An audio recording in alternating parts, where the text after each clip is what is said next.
ఎవళ్ళైనా అడిగితే మా అమ్మేమో 6 ఏళ్లండి అని అబద్ధమాడేస్తుంది. మా బామ్మేమో ఎబ్బే ఏది 4 ఏళ్ళింది కానీ 5వ ఏడాది ఇంకా రాందే అని డబాయిస్తుంది. బాబాయ్ ఒక్కడే బెస్టు. నాకు 10 ఏళ్లుంటాయని చెప్తాడు లోకులతో. లోకులంటే కాకులు అని బామ్మంటుంది. బాబాయి ఫ్రెండ్లందర్నీ బామ్మ కాకుల్లా ఎండలో తిరుగుతారు అని కోప్పడుతుంది. ఇంతకీ అమ్మ నవ్వడం మొదలెట్టింది. అమ్మని కోప్పడేశాను.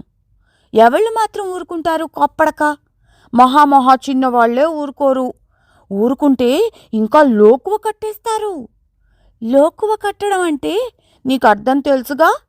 నాకు తెలీదు. మా అమ్మ ఒక్కోసారి కోపంగా ఉన్నప్పుడు నాన్నని ముందస్తుగా గసురుతుంది. తర్వాత కొంచెం ఏడుస్తుంది. అదన్నమాట. ఇక అసలు మాట ఏంటంటే బాబాయి వరస. అసలు బాబాయి సీత ఒక వరుసగా కూర్చుని చదువుకోరు. నేను మా ప్రైవేటు మాస్టారు ఎదురుకుండా కూర్చుంటామా? వీళ్ళు అలాగ కూర్చోరు.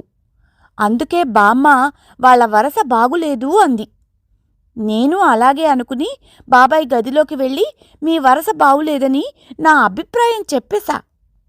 ఏడ్సావులే బాయ్ బోడి వెధవా, బోడి అభిప్రాయం నువ్వును అని నా గుండు మీద మొట్టాడు. తప్పు వరుసలో కూర్చున్న సీత పక్కపక్కా నవ్వేసింది.